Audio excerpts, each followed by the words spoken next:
스가랴 4장입니다.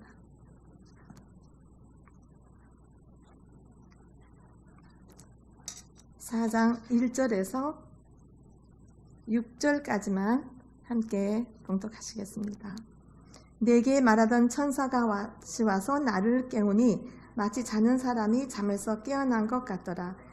그가 내게 묻되 내가 무엇을 보느냐? 내가 대답하되 내가 보니 순금 등잔대가 있는데 그 위에는 기름 그릇이 있고 또 그 기름 그릇 위에 7 등잔이 있으며 그 기름 그릇 위에 있는 등잔을 위해서 7 간이 있고 그 등잔대 곁에 2 갈람나무가 있는데 하나는 그 기름 그릇 오른쪽에 있고 하나는 그 왼쪽에 있나이다 하고 내게 말하는 천사에게 물어 이르되 내 주여 이것들이 무엇이니까 하니 내게 말하는 천사가 대답하여 이르되 내게 이것들을 무엇인지 알지 못하느냐 하므로 내가 대답하되 내 주여 내가 알지 못하나이다 하니 그가 내게 대답하여 이르되 여호와께서 스룹바벨에게 하신 말씀이 이러하니라. 만군의 여호와께서 말씀하시되 이는 힘으로 되지 아니하며 능력으로 되지 아니하고 오직 나의 영으로 되느니라. 아멘. 오늘 말씀도요, 성전 재건과 관련해서 이 환상들을 통해서 하나님이 일하시는 방법과 열정을 다시 한번 또 볼 수가 있습니다. 하나님은 지금도 여전히 하나님의 일을 위해서 우리 각자를 부르고 계십니다. 우리 각자의 성전을 재건하기를 원하시는 하나님께서는 지금도 나를 부르고 계시다는 겁니다. 부름받은 하나님의 일꾼으로 나는 하나님의 일을 어떻게 감당해야 될지를 한번 생각하게 합니다. 스가랴가 보았던 환상 중에 오늘 말씀은 5번째 환상입니다. 스가랴는 순금 등대를 보았습니다. 순금 등대 꼭대기에는 주발 같은 것이 있다고 이렇게 그려보세요. 주발 같은 것이 있다고 했습니다. 등대 위에 놓인 주발은요, 기름을 붓는 곳이라고 생각이 되어집니다. 이것을 통해서 7 등잔으로 기름이 공급됩니다. 7개의 간을 통해서 7 촛대가 밝혀지는 모습이라고 이렇게 상상되어지지요. 이 순금 등대에는 예수 그리스도라고 이렇게 볼 수가 있습니다. 7개의 간을 통해서 7개의 촛대가 밝혀지는 이 모습이요. 불을 밝혀지는 이 모습이 예수 그리스도를 상징한다고 볼 수가 있습니다. 그 등대 위로 뻗쳐진 7개 가지 위에 놓인 7 촛대는 하나님의 교회를 상징하고 있습니다. 스가랴 당시에는 이 순금 등대가 이스라엘 공동체의 공동체를 상징을 했지만 먼 안목으로 볼 때 이 모습은 신약 시대의 교회를 상징하는 모습으로 볼 수가 있습니다. 사도 요한의 환상도 이렇습니다. 계시록 1장 20절에요. 내가 본 것은 내 오른쪽에 7 별의 비밀과 7 금 첩대라. 7 별은 7 교회의 사자여 7 촛대는 7 교회니라. 사도 요한도 이렇게 환상을 보았습니다. 교회는 빛을 비추는 등대입니다. 주님은 너희는 세상의 빛이라고 말씀하셨습니다. 본래 빛은 예수님의 빛입니다. 요한복음 8장 12절 말씀에 예수께서 또 말씀하여 이르시되 나는 세상의 빛이니 나를 따르는 자는 어둠에 다니지 아니하고 생명의 빛을 얻으리라 말씀하셨습니다. 그리스도에게 소속된 사람인 우리는 그 빛이신 주님을 세상에 드러내야 될 책임이 있는 겁니다. 등대가 있고요. 그 등대와 연결된 7 촛대가 있었던 것처럼 그리스도가 계시고 그 그리스도와 내가 연합된 우리들이 연합된 우리들이 있습니다. 그 빛을 바라는 그리스도의 우리는 지체가 된 것입니다. 스가랴는 순금 이 등대 이외에 또 다른 것을 보았습니다. 3절 말씀에요. 등대 옆에 감람나무가 있었습니다. 사람들은 감람나무에서 뭐를 할까요? 기름을 짜냅니다. 감람나무가 의미하는 것은 이 등대가 지속적인 빛을 발하기 위해서 기름을 계속 공급받아야 된다는 것입니다. 그래서 감람나무는 무한한 공급의 그 원천을 상징하고 있다고 볼 수가 있습니다. 숭근 등대와 감람나무의 그 환상의 초점은요, 이스라엘 신앙 공동체가 재건되어서 그들 모두가 하나님이 기대하시는 역할을 감당해 줄 것을 기대하고 하신 말씀입니다. 숭금 등대와 감람나무의 환상은, 이 환상은 하나님의 기대입니다. 하나님의 일을 할 사람들이 필요했던 것입니다.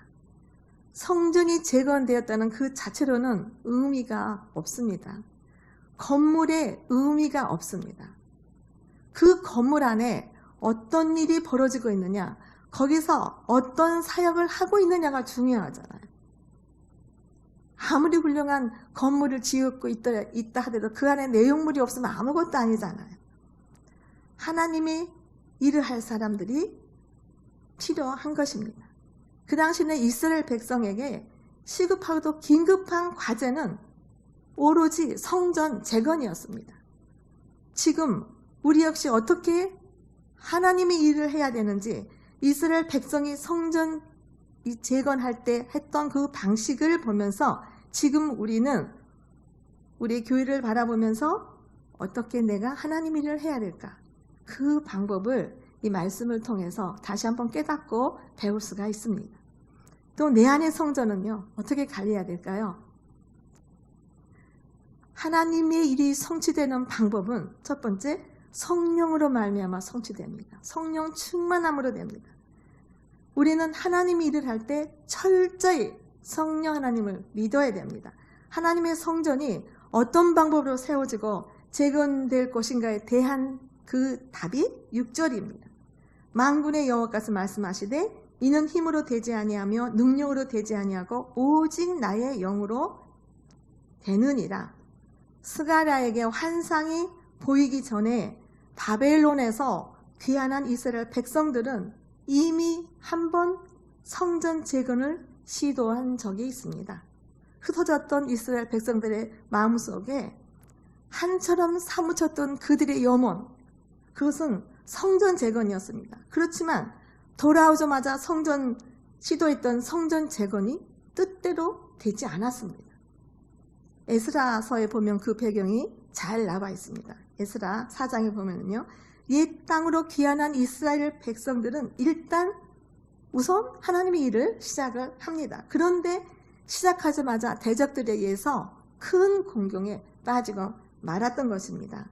에스라 4장 1절 말씀에 보면요, 사로잡혔던 자들의 자손이 이스라엘 하나님 여호와의 성전을 건축한다 함을 유다와 베냐민의 대적이 듣고, 4절 말씀에 이로부터 그 땅 백성이 유다 백성의 손을 약하게 하여 그 건축을 방해하되, 대적들은 당시 전 세계의 패자였던 왕 누구였죠? 바사왕 아다닥스. 이 아다닥스 왕에게 이스라엘 백성이 왕을 모반하려 한다고 거짓 내용으로 고소를 합니다. 그래서 내려진 결정이 4장 20절, 에스라 4장 21절 말씀에 이제 너희는 명령을 전하여 그 사람들에게 공사를 그치게 하여서 그 성을 건축하지 못하게 하고 내가 다시 조서를 내리기를 기다리라. 이렇게, 그래서 성전의 재건은 실패로 돌아갔습니다. 그때 하나님의 성전 재건을 곧바로 이루어지지 않도록 하신 이유가 뭘까요? 하나님의 때가 아니기 때문입니다. 하나님의 방법을 따라서 이 사역을 감당할 수 있는 영적 준비가 그때는 백성들에게 안 돼 있었습니다. 하나님 자신이 또 이 일을 하셨다는 것을 진정으로 이스라엘 백성들이 느껴야 했기 때문입니다. 무슨 일을 쉽게 하고 나면요, 아이고 별거 아니네, 내가 쉽게 할 수 있었어, 내가 했어, 이렇게 하잖아요. 근데 반대로 일이 꼬이면 어떻습니까? 열심히 기도합니다. 낮적 엎드려서 기도하죠. 그리고 나서 하나님이 도우셨다. 이렇게 내 입에서 고백이 되어지잖아요.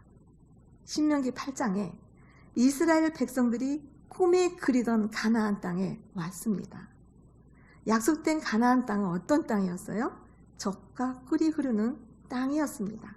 그런데 가나안 땅에서 마냥 젖과 꿀이 쏟아지는 것이 그런 곳이라면 얼마나 좋았겠습니까? 그저 좋은 일만 있었으면 얼마나 좋았겠습니까? 막상 가나안 땅에 들어와 보니 젖과 꿀이 뚝뚝 떨어지는 것은 아니었습니다. 매우 중요한 조건을, 하나님과의 언약을 꼭 지켜야만 했습니다. 가나안 땅에 들어와서 주의해야 될 것은 하나님의 명령을 지키지 않으면 안 되는 것이었습니다. 또 하나님을 잃어버려서도 안 되는 것이었습니다. 그렇게 되지 않도록 주의했어야 됩니다. 배불리 먹고 아름다운 집을 짓고 번성하며 내 소유가 풍족할 때,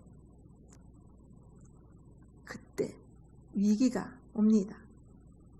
두렵건대 내 마음에 교만하여 내 하나님 여호와를 잃어버릴까 하노라. 신명기 8장에서 그렇게 말씀하셨습니다. 우리가 내 능력과 내 손으로 이루었다는 것을 결론 내릴까 봐 하나님이 말씀을 하셨습니다. 너희에게 재물을 얻을 능력을 누가 주었느냐? 너희에게 준 건강, 너희의 지혜, 그 근원이 어디에서 났느냐? 이것을 잊지 말아라. 이것입니다. 하나님이 나를 도우셨습니다. 이것은 내 힘으로 된 것은 절대 아닙니다. 내 능력으로 된 것도 아닙니다. 오직 성령의 인도하심으로, 성령 충만함으로 말미암은 것입니다. 우리 삶 속에서 어려운 환경과 이 여건 가운데서 이 그리스도인들의 일생은요, 하나님 백성의 역사는 나의 힘으로 이루어가는 역사가 아니라 성령님의 인도하심으로 이루어가는 역사입니다. 우리의 사역에 성령님의 인도하심을 통해서 펼쳐진다는 사실입니다. 내가 하는 것 같지만 절대 내가 하는 게 아닙니다. 하나님의 일이 성취되는 방법 두 번째는요, 첫 번째는 성령 충만함이었고요, 두 번째는 하나님의 은총으로 말미암아서 성취됩니다. 하나님의 은혜 없이는 되는 일 하나도 없습니다. 7절에 큰 산은 장애물입니다. 지금 성전을 지어야 할 터인데 그 앞에 장애물이 너무나도 많습니다. 그러나 환상 속에서 이 예침이 들립니다. 7절에요. 큰 산아 내가 무엇이냐? 어려움을 당할 때 외쳐봅니다. 큰 산아 내가 무엇이냐? 그 다음에 내가 6절 말씀에요. 내가 스룹바벨 앞에서라는 이것은 스룹바벨은 성전 재건을 지도하고 있는 그 당시 총독이었습니다. 첫 번째 성전인 솔로몬 성전은 바벨론 침공으로 해서 오래전에 무너졌습니다. 그 뒤에 흩어져서 포로 생활을 하고 다시 돌아와서 짓는 두 번째 성전, 이것이 제2의 성전입니다. 스룹바벨이 중심이 되어서 지었기 때문에 스룹바벨 성전이라고도 합니다. 그런데 7절 말씀에 그 산이 스룹바벨 앞에서 평지가 되리라고 합니다. 그가 머릿돌을 내놓을 때에란 이 머릿돌은 처음에 놓을 수도 있지만 마지막에 놓을 수도 있는데 이 경우는 성전 재건하는 일이 다 끝마쳐지는 때를 가르치고 있습니다. 끝내면서 은총이 그에게 있을지어다 그렇게 외칩니다. 여러 가지 장애물이 있었음에도 불구하고 하나님의 은총으로 마침내 성전이 재건이 되는 하나님의 일이 성취될 것이라는 확신에 가득 찬 말씀입니다. 이스라엘에게 놓여졌던 장애물들은 그 당시에는 정치적인 장애물도 있었고요. 또 경제적인 장애물도 있었습니다. 그리고 환경적인 장애물도 있었습니다. 정치적으로는 바사왕 아드닥서의 반대가 있었잖아요. 또 이스라엘 백성들에게 포로돼서 돌아온 사람들에게 무슨 여력이 있습니까? 경제적으로도 무력했지요. 환경적으로는요, 그때 바벨론 포로 생활을 하는 동안에 이스라엘 땅은요, 주변에 있는 다른 부족들이 차지하고 있었습니다. 이 약소 부족들에게 이스라엘 백성들이 돌아와서 그 땅에 옛 우리의 성전을 짓겠다고 재건한다고 하면 그 부족들에게는 위협이고 손해잖아요. 그런 열악한 환경들이었습니다. 9절입니다. 하나님은 스룹바벨의 손에 성전이 짓기 위한 기초를 놓았을 때 그것을 시작만 하게 하신 것이 아니라 그 손이 마칠 것이라고 말씀을 하십니다. 빌립보서 1장 6절 말씀이에요. 너희 속에 착한 일을 시작하신 이가 그리스도 예수의 날까지 이루실 줄을 우리가 확신하노라. 하나님은 알페와 오메가이십니다. 성전 재건이 4년 만에 이루어졌습니다. 10절 말씀에 작은 일의 날, 이것은 스룹바벨이 처음 성전을 짓기 위해 돌 하나 갖다 놓고 시작한 때를 가리킵니다. 처음에는 그것이 돌 하나 갖다 놓았던 그것이 얼마나 미미하게 보였겠습니까? 그러나 그 시작은요, 온 세상에 두루 행하는 여호와의 눈이라 했습니다. 7 눈은 하나님의 완전하신 눈, 전지전능하시고 전능하신 눈, 그 눈을 말씀합니다. 학계는 이것을 입증을 하고 있습니다. 너희 눈에 보잘것 없지 아니하냐? 과연 성전이 다시 지어질 수 있을까? 이스라엘 백성들 눈에는 보잘것없는 것으로 여겨졌죠. 그러나 작은 시도를, 그 작은 시도, 돌 하나 갖다 놓은 그 작은 시도를 하나님이 보셨습니다. 그리고 그것이 하나님의 계획 안에 있었던 겁니다. 그것은 위대한 시작이었던 겁니다. 모든 일이 마찬가지입니다. 하나님의 계획 안에서 시작이 되었다면은 그 확신만 있으면 되는 겁니다. 시작하신 이가 분명히 마무리도 하실 것이기 때문입니다. 하나님이 보장하시는 일, 하나님이 기뻐하시는 일이라면 그 일은 반드시 이루어집니다. 매일매일 생활에서 이런 걸 못 느끼십니까? 하나님이 이 일을 성취하는 방법 세 번째는요, 하나님의 일은요, 하나님의 사람들로 의해서 이루어집니다. 11절 말씀이에요. 두 감람나무란 2명의 지도자를 말씀하고 있어요. 한 사람은 환상의 주인공이었던 대제사장 여호수아, 그리고 당시 종교 지도자였습니다. 다른 한 사람은 정치 지도자인 스룹바벨, 그 지역을 관할하는 총독이고요.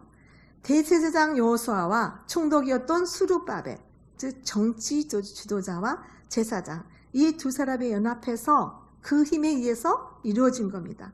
하나님은 자신의 일을 사람들을 통해서 이렇게 이루어지심을 말씀하고 있습니다. 이제 12, 14절 말씀.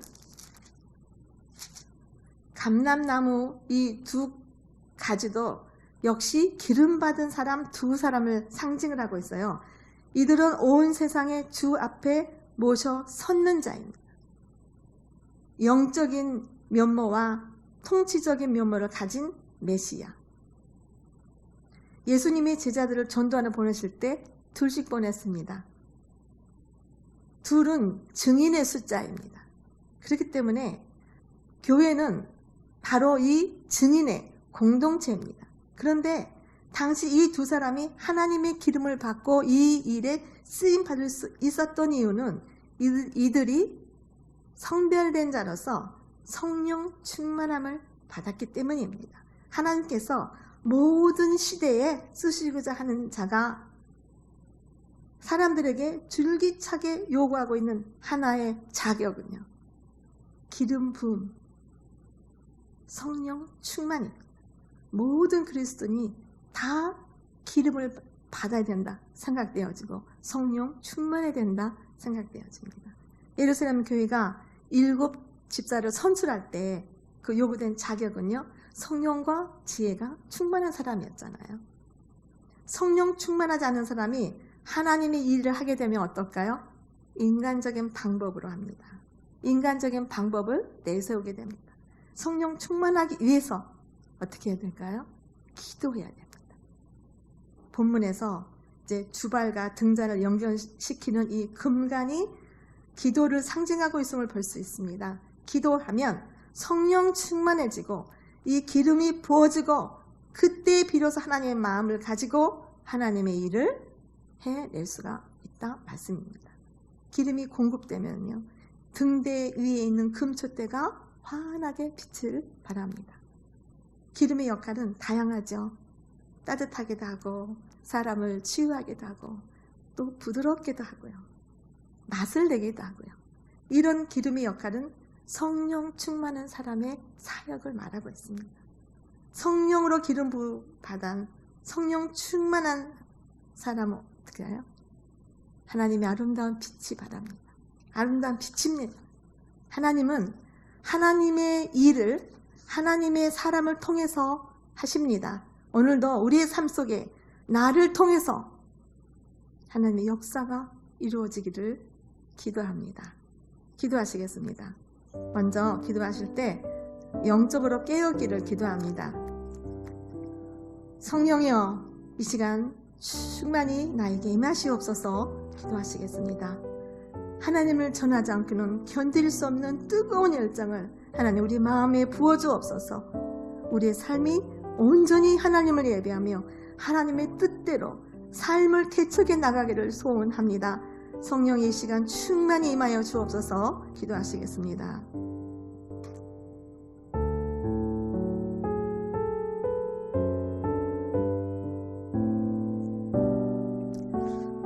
하나님, 예수 그리스도를 믿음으로 성령 충만해 주시고 어둠에서 빛 가운데로 나오게 하시는 은혜에 감사합니다. 성령을 받아 권능을 얻고 세상에 복된 빛을 비추게 하여 하나님 원하시는 삶을 사는 우리 모두가 되게 하여 주옵소서. 우리 인생의 주권은 하나님께만 있습니다. 내 능력과 내가 가진 실력과 인맥도 좋지만 그것도 중요하지만 더 중요한 것은 우리 인생에 하나님이 없다면 모든 계획이 이루어진다 해도 그 성취는 하나님 앞에 아무것도 아님을 이 시간 고백합니다. 하나님, 성령 충만함으로 함께하여 주옵소서. 어둠에서 빛 가운데로 우리를 인도하신 하나님, 하나님 원하시는 삶을 살게 하여 주옵소서. 오늘도 하나님과 더불어 성령 충만으로 승리의 삶을 살게 하여 주옵소서. 예수님의 이름으로 기도합니다. 아멘. 주기도문 하시겠습니다. 하늘에 계신 우리 아버지, 아버지의 이름을 거룩하게 하시며 아버지의 나라가 오게 하시며 아버지의 뜻이 하늘에서와 같이 땅에서도 이루어지게 하소서.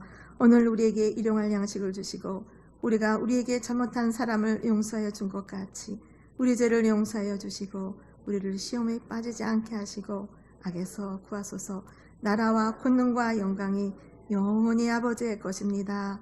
아멘.